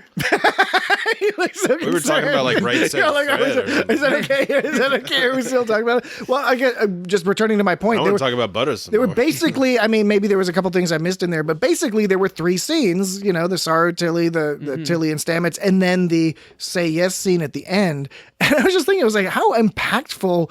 And they're not even the scenes aren't that long. So it's like these 3 fairly short scenes interspersed in this otherwise very political, complex, emotional story, and yet still had a huge impact. It still sticks in your mind and prepares you for what's going to come next, which will no doubt be a combination of some trials for Tilly as she gets into her role, but also some really cool successes. That's what they'll set us up. She's going to have to like decide to save someone's life at the expense of someone else's life at some point. Probably she'll do one of those deals, or if it's not someone's life, it was like, I need to choose which one of these things is going to blow up, and it's going to fuck her up, but it's going to teach her a lesson. I don't know. Maybe the writer's smarter than me, and they were like, we already thought. We still haven't determined that. Yeah, and a reminder to listeners, if you listened last week, we're not sure whether or not Dan is smarter than the writers, or the writers are smarter than Dan.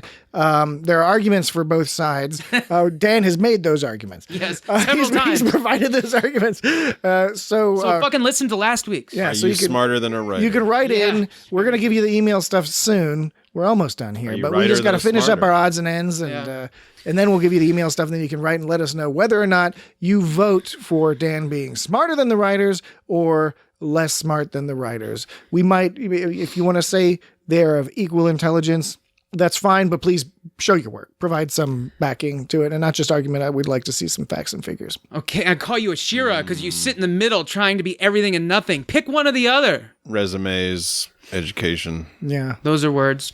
Yeah, we could like hack into Dan's education records. See, Dan's been to these schools, but and this provide guy us with the data. Only been to, I think it may have been a woman that wrote this. Probably went to Harvard or one of them schools. No, they have like good writers that went to other schools, I think. Yeah, I believe it. The School of Hard Knocks. The School of Rock. The School of Hard Rock. When Trina said, "Thank you, Captain. This has been quite different from what I expected," and he paused, and she was like, "That was a compliment." Yeah. That was like a total backhanded compliment, but you could tell she didn't mean it like that. You could tell like she just meant it. It was a perfect Vulcan compliment. Right. Perfect Vulcan compliment. He hasn't been around a lot of Vulcans, probably. Saru? Yeah. It doesn't seem like it. Couple here and there. Not a ton.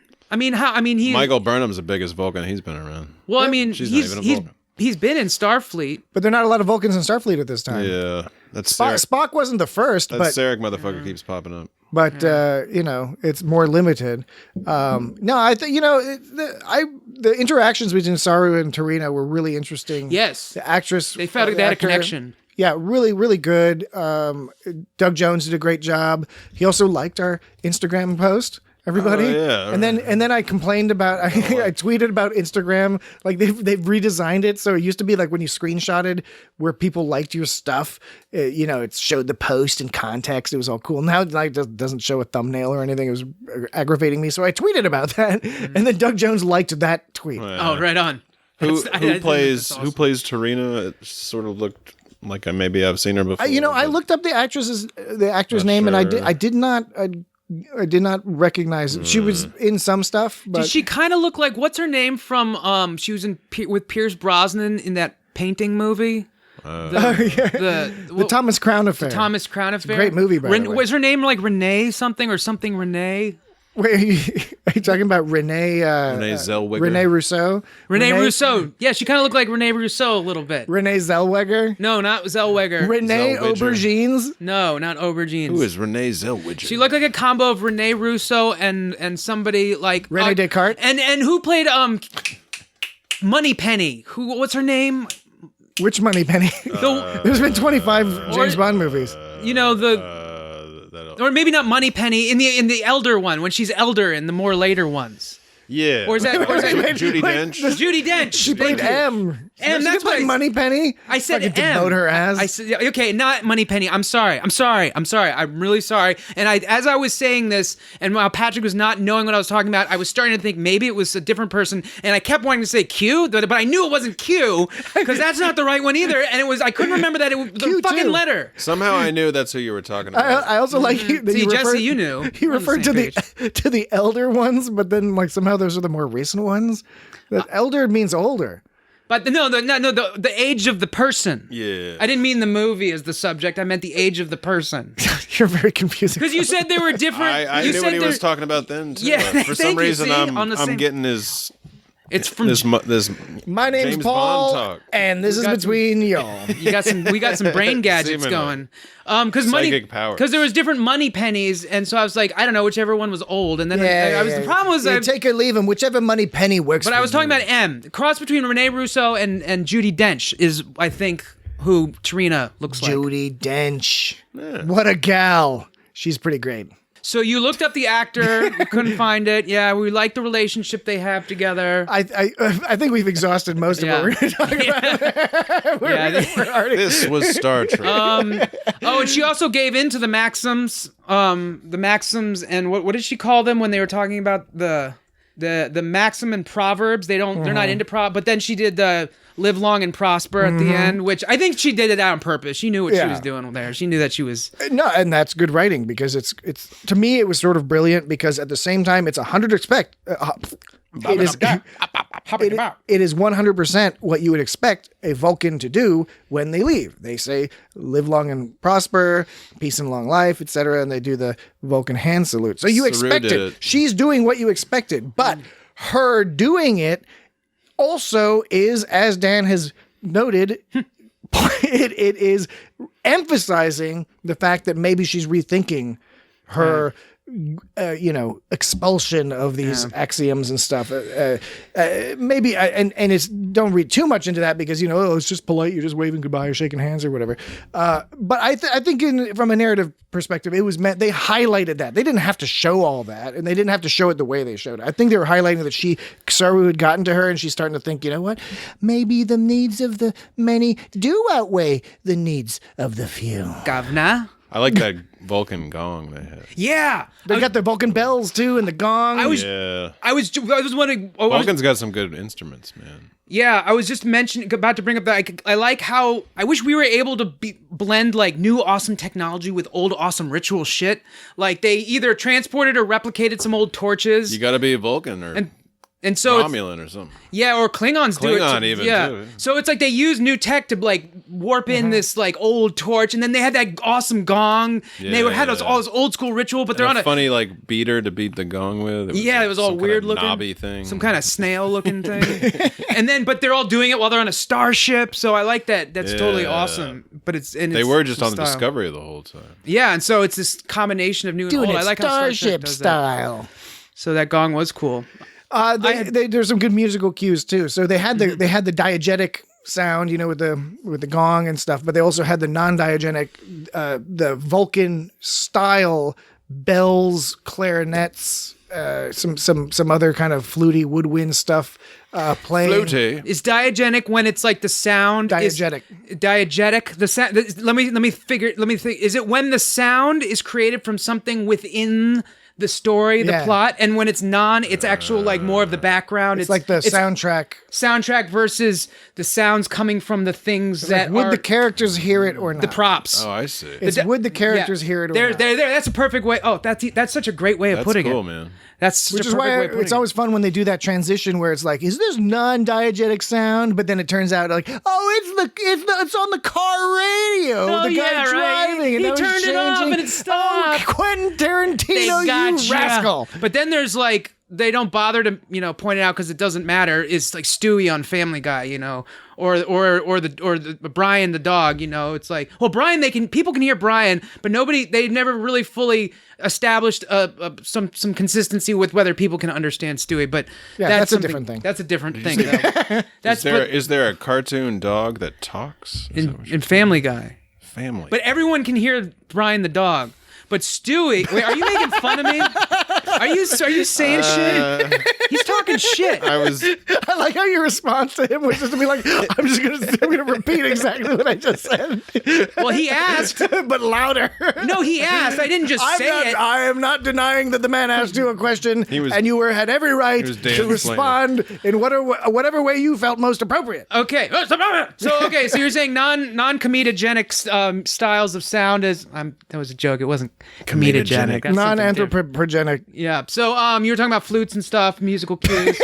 Yeah. Hey, Patrick, you finish your point about the flutes and stuff. What was that about the flutes? It's already finished. I was just commenting on the music. Go back and listen to the episode. Watch the episode, but listen to the episode. And when there's Vulcans on the screen, you hear some tinglies and some dinglies. There was one shot after Gabrielle calls Michael lost. When she first says, you're in between, and she's like, actually, the Kandorius way of saying it would be lost. There's a shot of them walking down the hall in the Discovery, and it's all crooked. The shot's crooked, and you can tell it's crooked on purpose. It's totally Batman, the TV show style. Yeah, because it's the crooks lair. Yes, exactly. The crooks. It's crooked. Bam. But no, that's not why I was here. If you look at the surrounding shots, they're all Zowie. If you look at the surrounding shots, they're all level, but that one shot is crooked, and I don't know why. Well, we'll find out. It's a sneak. Is it supposed to represent her being lost and she's in between places? So askew, off kilter. I don't think it's looking too deep into something to try to figure out. These are the types of things you expect in a well-directed film. Is it herky jerky? I know that sometimes it's easy to look too much into things, but this was specifically no, I don't think you should. But this was specifically like, why would it be crooked? These are good directors. These are good directors. I didn't notice what you're talking about. I'm going to go back and watch the episode another time. We're going to make note of that, and then I'm going to text you. And then we'll have an offline conversation about what we think. I like it. And maybe we will update. Maybe we'll update our audience next week. Maybe not. Maybe we'll start a Patreon and put that all on the Patreon site. Dan and Patrick discussing minor points. Don't Patreonize me from the previous episode. Patreon. Yeah. It had to be a video, and you had to be like naked or something.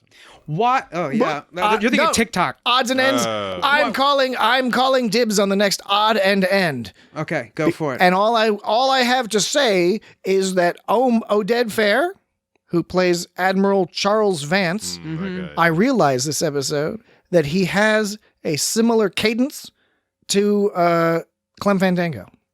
Well, he looks kind of like Clem Fandango. He's got a similar demeanor, a similar slight rasp in his voice to Clem Fandango, or otherwise known as Ash Tyler from Seattle, Washington. Shazad Latif. Yeah, go back and look at it. I'm going to go look for your crooked angle, Dan. It's not. You're going to go look, and you see every scene with Charles Vance. Not Seattle, Rhode Island. Is there a Seattle, Rhode Island? There's a joke on like Portland, Maine, Portland, Oregon, Seattle, Washington, Seattle, Rhode Island. But does the joke work if there is not, in fact, a Seattle, Rhode Island? Yeah, that's why it works. Otherwise, it would just be like, yeah, that's what it's called. Good point. Rhode Island is one of the states that doesn't have a Springfield. Wow, that's something. Yeah. It's like one of the only states. So Simpsons don't live in Rhode Island. It's also one of the only states that one of the only states that doesn't have a purpose either. Yeah, I know, right? Oh, that's fucked up. I don't know. They sell the Massachusetts. No, you can through once. It's nice. you can buy the lowest grade hot dog in Rhode Island. They sell their wieners, and they're actually a lower grade. Now I don't know if this is one of those. You get those in Connecticut too. I don't know if this is one of those things that's not actually true, but from something your stepdad told you. No, I was in Rhode Island, and you buy these wieners and you eat them, and they're supposedly of a lower grade meat than hot dogs everywhere else because the standards are a little lower there. Now, that could just be some bullshit people made up, but that's what I heard. And you know what? I should look this up before. I'll sound like a real fool if I'm wrong about this. Because there's people from Rhode Island going to say, oh, yeah, everyone's... It's like when people say, what is it, that they can't call it Kentucky Fried Chicken because they're not actually chickens. Yeah, because they think they're not chickens. Said that. Yeah, I heard someone else say that too, and I was like, I don't think that's true. And he's like, no, dude, look it up. And I was like, I've heard that, but I don't know. It's got 6 legs or something. Yeah, right. So they're not legally chickens or something. So I don't know. I don't want to sound like that. But anyway, I thought he sounded like monkey. I thought Vance just has a similar cadence and demeanor. Not apropos of nothing. Not intended to connect in any way to Ash Tyler or Clem Fandango or Shazad Latif for that matter.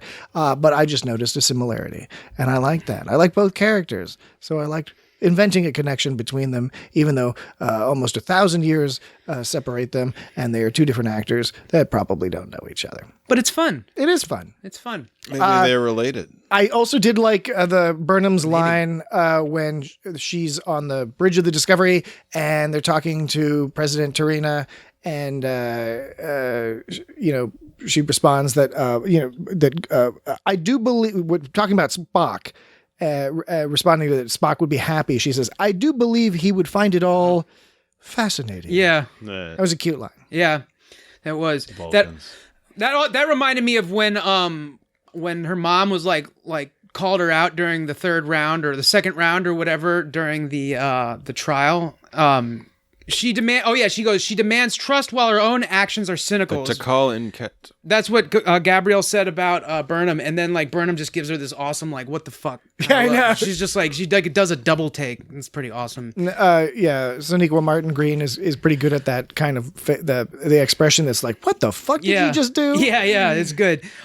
She's had a lot of opportunity this season, at least a couple opportunities this season to do that face. Would you call the Tikal and Ket sort of a verbal MacGuffin? Because it's like she was basically saying, the president was saying, we're not going to tell you this shit. And they're like, oh yeah? Well, bim, bam, boom. And she's like, okay, we'll tell you that shit. There was no sort of explanation needed. It was just like, I call the mega truthful thing. I went to the Science Academy. And I think the president understood more. I mean, obviously science, is there one Vulcan Science Academy? Yeah. There are by all accounts, she didn't get into the Vulcanist. No, she did. She did. She's a graduate. I got my shit mixed up. Yeah, she graduated from that. She didn't get into some top other thing. Oh, it was something else. But I was saying it's like a verbal MacGuffin in the sense that it's just a device that she just to keep the plot going. Yeah. It's kind of like, I don't know, you were going to say something. Well, yeah. I think that what the problem was is that Burnham was taking it for granted that it was a real thing, right? Mm-hmm. It's a classic example of Worf would do something similar when Worf would call on, the Klingon High Council to like hear his demand to clear his father's name or something, for example. And similarly, as to this situation, it doesn't work out exactly as he thinks, because Worf assumes, as does Michael Burnham here, that they actually mean what they say they mean when they're like, oh, we have this ancient sacred ritual and it has to work a certain way, otherwise everyone's fucked, so everyone's going to be on their best behavior. But it's then like when the Supreme Court. Yeah, exactly. Just a bunch of bullshit. When you actually get there on the day, it's actually a very political situation, right? And so that's, I think, the deal with Michael Burnham in this case, is that she probably assumed like, oh yeah, I heard about this and it's going to be this awesome super logical scientific thing and they'll have no choice because Vulcans have no choice. And then she's learning a lesson far too late that Vulcans are full of shit. Yeah. Just seems like, why did they make them? Yeah, okay, no, I got it. I get what you're saying. I guess we're coming near the end, so I just want to list 3 things. All right, list 3 things. Then we go to the emails, Thing 1. and then we go to the good nights. This is the first time Stamets uses the Goopy Goo to steer the Discovery. You see it on his face. He's like, "Ooh." Oh, that's cool. I didn't catch that. President Tarina was like, you skipped our long-range sensors because they did the mycelial network in there. They sneaked in through the back door in the mycelial network. Yeah, that was cool. They have long-range sensors. How do they have long-range sensors, but nobody else does? They got mind meld. It's a relative term. It's a descriptive term. What does long range even mean? I know, well, right, exactly. But the point is like, I forgot his name from the second episode. The guy who was the outpost on the first Federation. Mr. Sahil. Yeah, he was like, our long range sensors are out. I don't remember if the Federation that they're at now, if they have like quote unquote long range sensors. But it was the same. But there was still a communication. It was also issue. the same deal with Earth, because the Vulcans got good stuff. When they jumped to Earth, they jumped way out of the solar system and then flew in. In this case, they jumped like right into the orbit of Navarre. Oh yeah, no doubt. It was definitely a fucked up move. It's just like, so I'm just saying, my guess is that long range sensors, I don't know that we have to read too much into that, because it's a relative term. Is like they might have just meant the sensors that cover like the surrounding our planet, because that's the only thing we care about, so that's the only thing we're protecting, as opposed to the Federation wide repeater system of subspace galactic with like the relay system. Yeah, space galactic. And this is just a repeat of my sort of concern relay from last week. Why is the captain's office so fucking big? Like, what do they do in all that space? Big. If you had a whole... You can play fucking basketball in there. Yeah, you could play shuffleboard in there. But like, you could have a whole conference and a party, but why would you want to do that in the captain's office? That's why you make your own room for that shit. Exactly, yeah. Okay. Was that the last thing you were going to list? For drinking tea and shit. For a lot of fucking tea drinking. Yeah, maybe it's like a library. But the captain wouldn't want that many people in his office.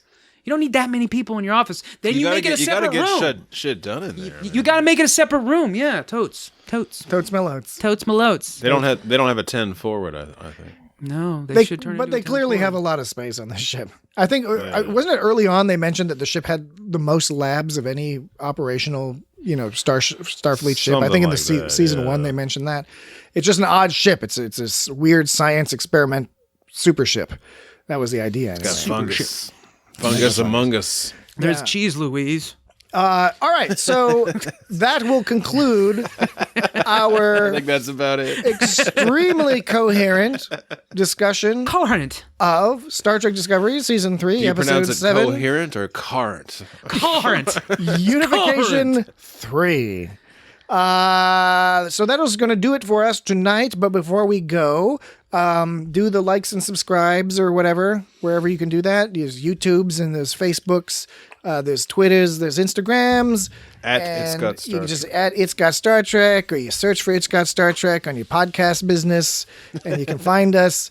Subscribe and, download the episodes and then listen to the episodes and then win prizes. Grudge is a cute kitty. Grudge is a very cute kitty. I want to get a Maine Coon now. I'm in the market for a cat. Seriously, the prize comes from within. It doesn't. We don't give you a prize. Yeah. You find your own prize in the. If you successfully, are you talking about a prize? Prize. He's saying listen and get prizes. Yeah, I'm saying get prizes we're not giving you the prizes. I thought he was saying like get apprised of the situation. The prize is you're getting it from within. So we've done a year. We've done a year's worth of podcasts. So we'll give a prize to somebody who listens to the next year, and you can demonstrate that you've listened to every episode over the next 52 weeks. We will give you, you get a mug or something. We'll give you something. Or alternatively, if you can demonstrate to us that you have had, unrelated to our program, just that if you can demonstrate that you have had in this calendar week, some sort of epiphany where you learned more about yourself, you were more honest with yourself, with or without the aid. An epiphany. It's like an EpiPen, but it's a fanny. Sorry. If you can with or without the assistance of psychedelic drugs. Mm-hmm. Then you can get a prize. If you can name the secret word for each episode that we've done, yes, the secret word. You will absolutely get the prize. Yeah, we'll give you $1,000 if you can name the secret word from every episode. I thought it right to apprise Chris of what had happened. Then you'd be helping me out. Wait, what? I thought it right to apprise Chris of what had happened. If you can figure out where I got that sentence from. I thought it right to apprise Chris of what had happened. We were talking about prizes, right? Yeah, you're talking about the cage. What? I don't know. I'm just guessing. The Cage. Well, who's got a Chris? The Cage, is that a movie? You're talking about Chris Pine? No, I just read that sentence off the internet, and I want to Chris Hemsworth, and I want people to know where I'm. Chris Christie. It's not a. It's a hypothetical Chris. See, I already gave too much information. It's a hypothetical. Is this like a class you're taking? Are you taking a class on hypothetical people? No, he's gotten frustrated. A theoretical Chris. No, it doesn't matter. Okay, now explain. No, the people are supposed to guess it so they get a prize, but okay, forget it. We're throwing that one out the window. Oh, okay. You kept talking about prizes, so it's like, me confused. So I was trying to find a sentence about a prize because, like, I just wanted to find it, and then I could have used it myself. I could have figured it out, but I looked it up. I think we're trying way too hard. And I looked up a prize on Google, and the sentence that the Google dictionary gave me was, I thought it right to apprise Chris of what had happened. So this Chris works at Google. No, it's just a definition sentence. Oh, you were just fucking with me. That's all I'm talking about. Could be. I don't know. It's the kind of thing where, like, if it hadn't worked, I wouldn't have been fucking with you. But since it did work, yep.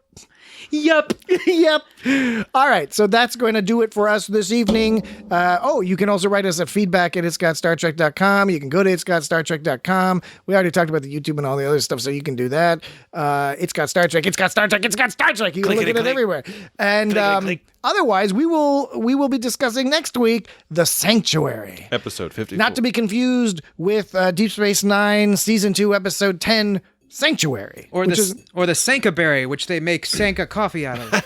Is that what they make Sanka? Is there a Sanka berry? It's a specially decaffeinated coffee bean. I don't believe it. Helps you poop. I think you just made that up. Now you're fucking with me. But you can still poop. We've both been fucked with on this episode. But yeah, so there's Deep Space Nine Sanctuary, which is about there's some Gamma Quadrant refugees who get all like up into Bajor. Yeah, this is called The Sanctuary. They're doing that thing. It's like Rambo and the Rambo. Yeah, although presumably this is unrelated to that other one. But maybe I'm thinking of Rocky and the Rocky, or Alien and the Alien. The Batman. The Batman. Regardless, we will find out. You will find out more next week.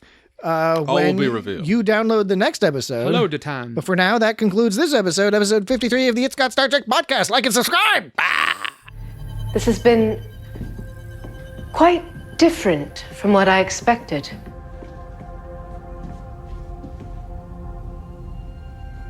That was a compliment.